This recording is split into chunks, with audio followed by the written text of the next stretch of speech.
selamat datang di podcast Find Your Pahala. Setiap langkah punya makna, setiap kisah punya hikmah. Hari ini saya kedatangan pemain basket profesional. Ini adalah favorit saya, pemain basket yang datang di Indonesia tahun 2012 pertama, dan juga pernah main buat di klub basket Pak Erik dan kami semua, yaitu Satria Muda 2017-2018 menjadi champion. Dan hari ini Jamar Johnson. Pakai bahasa Indonesia atau pakai bahasa Inggris? Bisa campur aja. Campur aja, oke.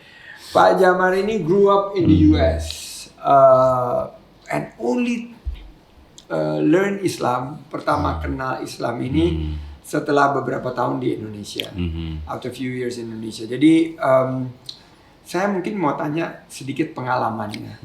Apa yang, how did it start? Terus ada tempat atau specific place yang menjadi trigger dari conversationnya, dan main driver at that time itu apa?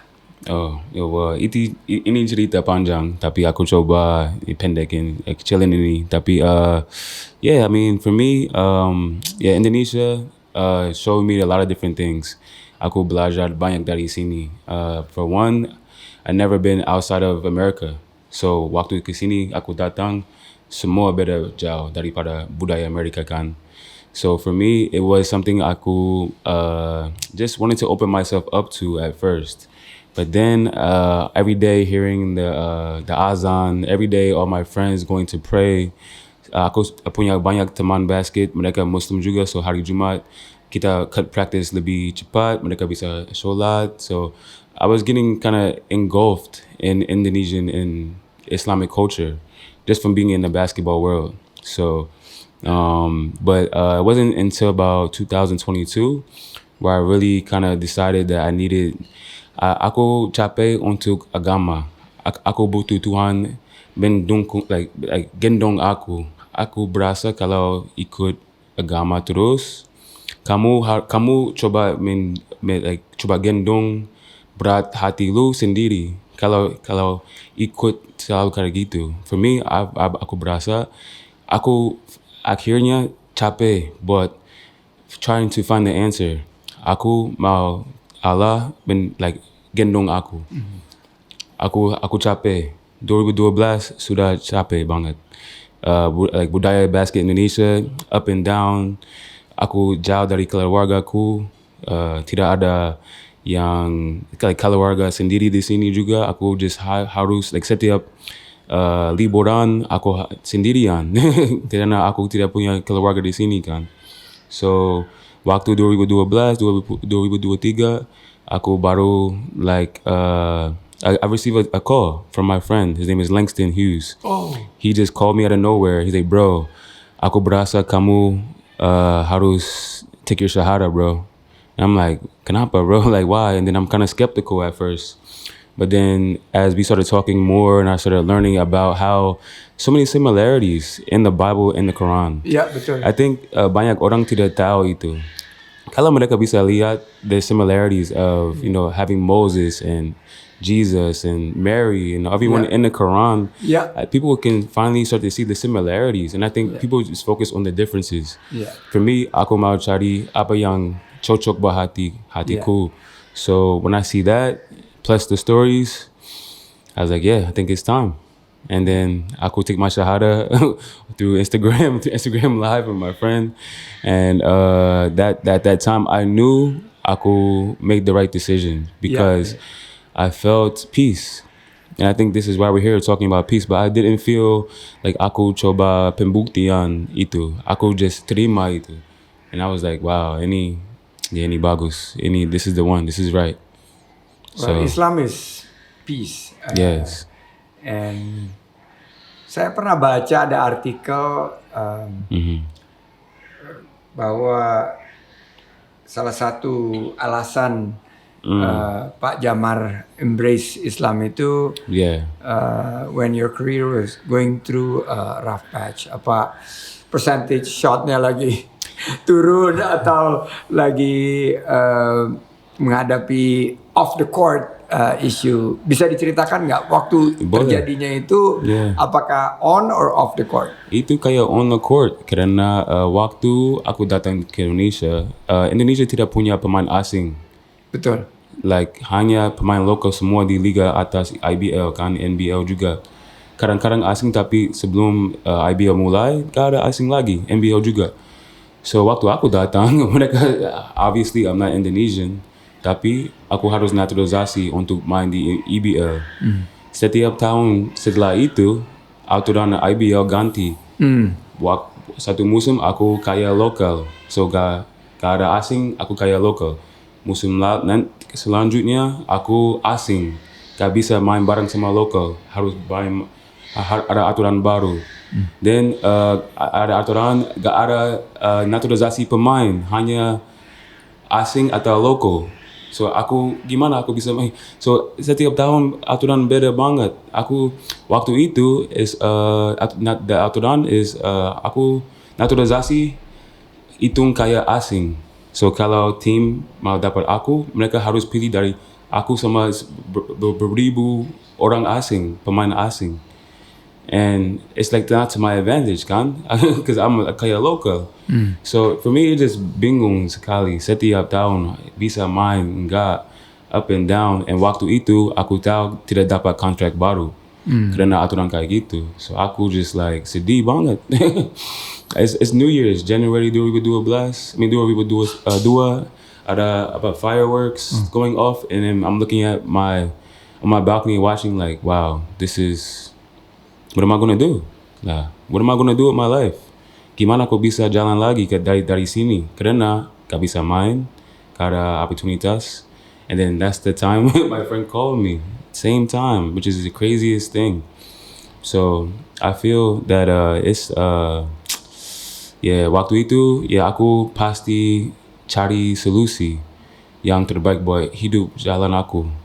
And tapi di dalam hatiku tidak bilang itu, just thinking about it, feeling it, and then next my friend called me, I take my shahada, and then sudah jadi mualaf. Langsung dari your prayers have been answered. Yeah, maybe. Jadi pas lagi down mendapat arahan dan itu Langston Hughes. Yes, it's my bisa cerita hubungan dengan Langston? Yeah, I met Langston in Jakarta 2007, 2006. Until now, he's like one of my closest friends. He stays in Bali now with his wife. And kita gabung buat bikin Muslims in Bali. Okay. Muslims in Bali is just a community for Muslims in Bali. You know, we have social gatherings, we have events, retreats. So me and him, you know, kind of work together. He does more of the labor, not the labor, but he does more of the heavy lifting because he's in Bali and this is more of his thing. But I just support, and until now he's been one of my closest friends.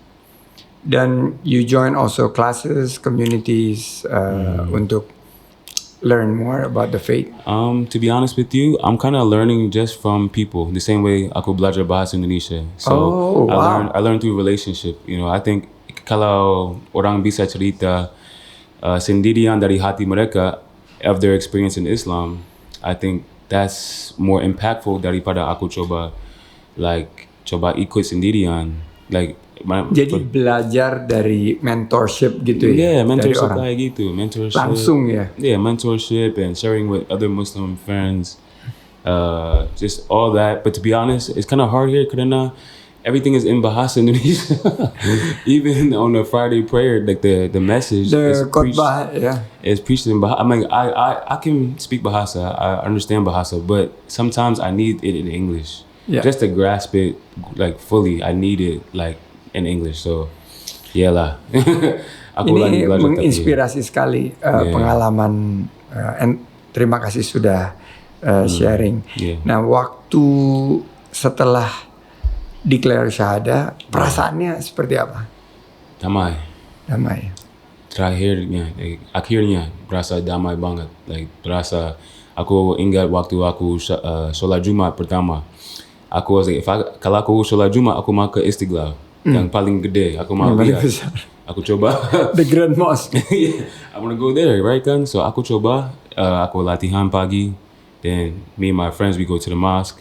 And then aku berasa biasanya di gereja setelah sholat selesai, biasanya harus pulang atau keluar dari sanctuary area kan, maybe go to the social hall or something. But in Islam, at the mosque, after you finish pray, I seen so many people just taking a nap, resting. I'm like, so for me, I took a rest and I laid down and I took a nap. And I was like, this feels like the beach.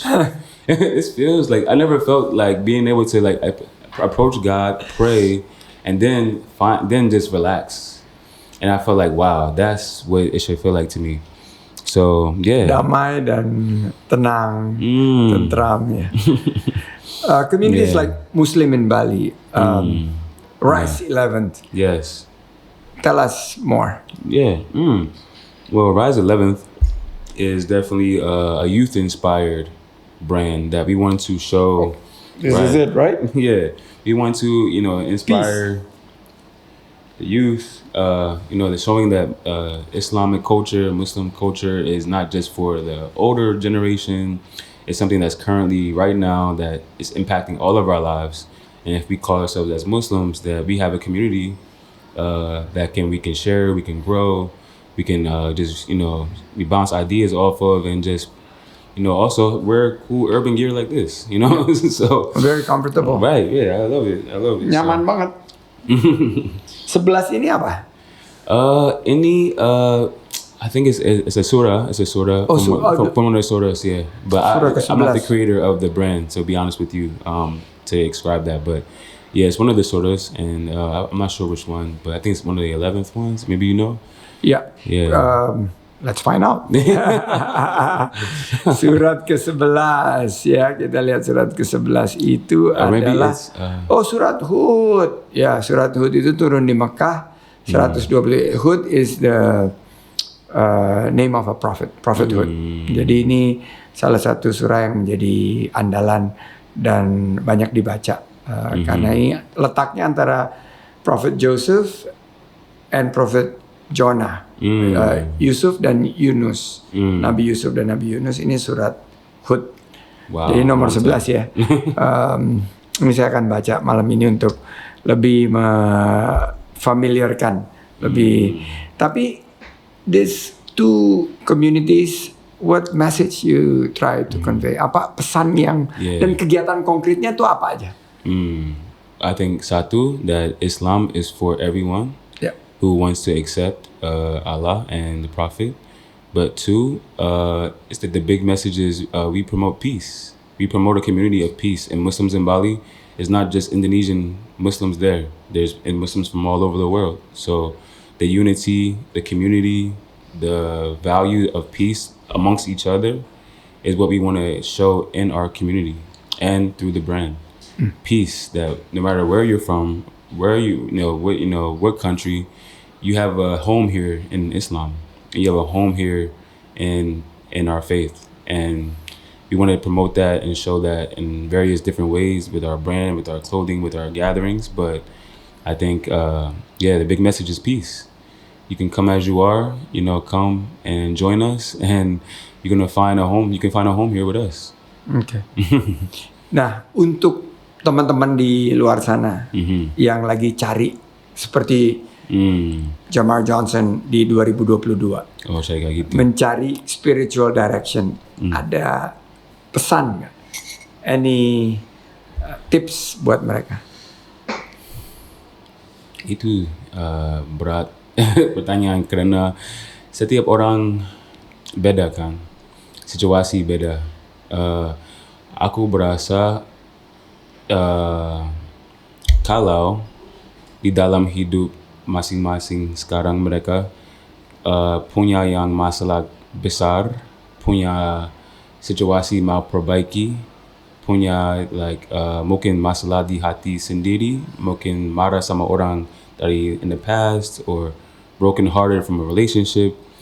In my experience, being in Indonesia alone since I was 23 years old, without family, without friends, like deep friends that I called my friends growing up, I feel like everything can be found in Allah and in spirituality.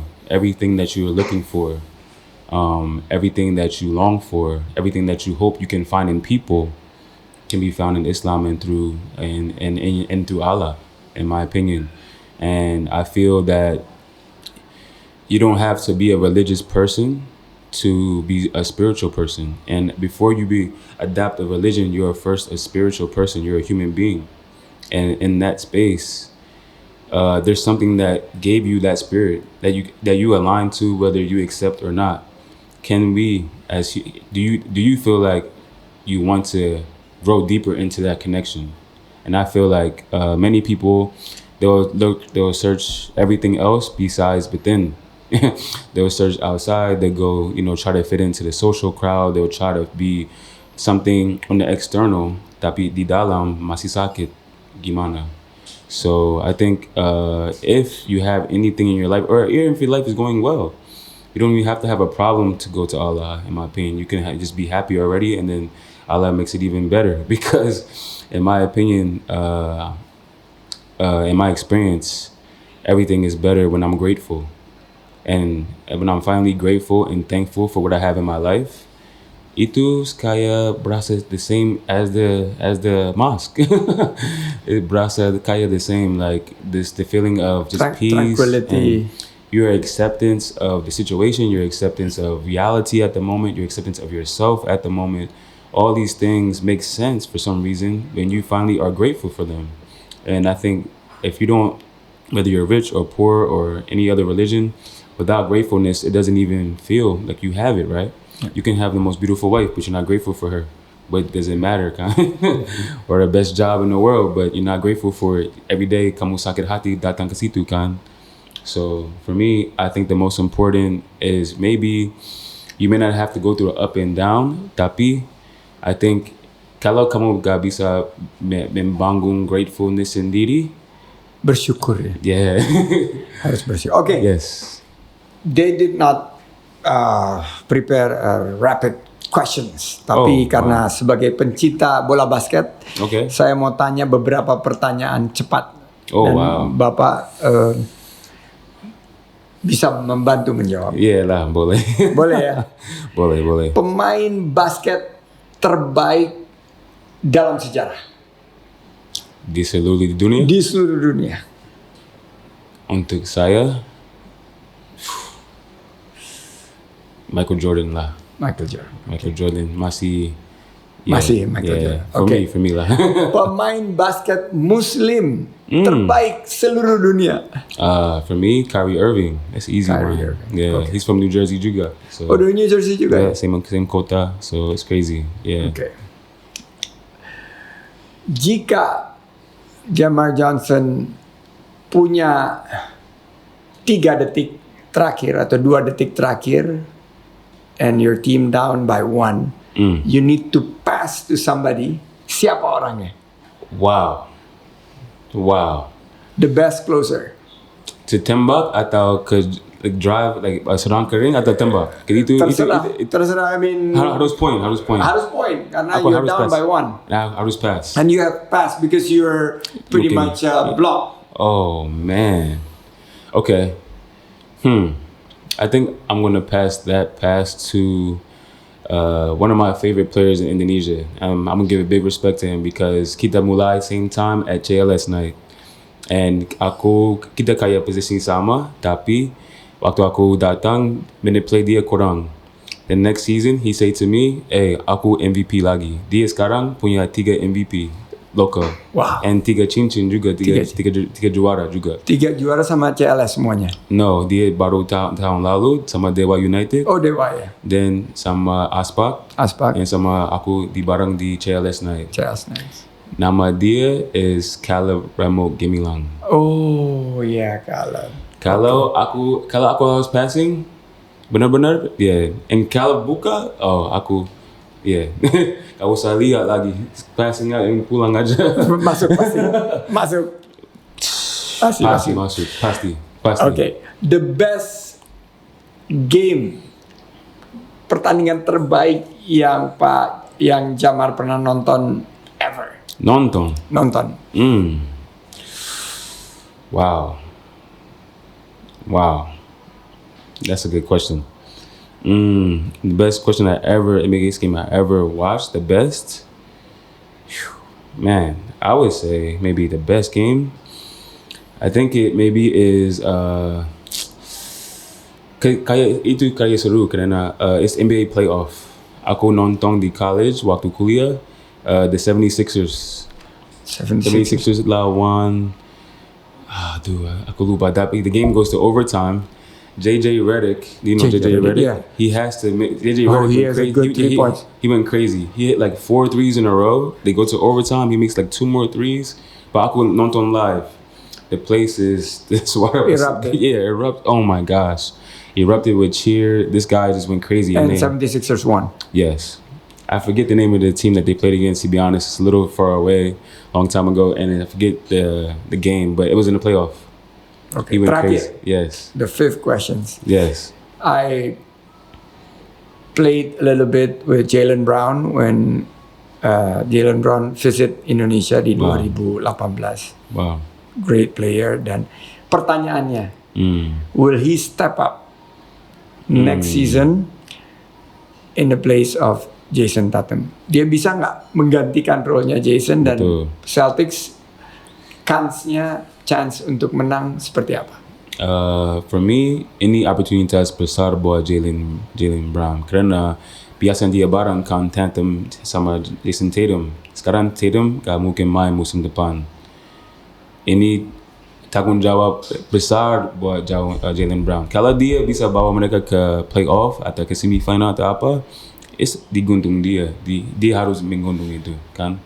So he has to be a leader. He has to be a scorer. He has to be on and off the court, like everything the team would need. And I think he's available for that. I think he's ready for that. But the NBA, you see Shea, all these guys.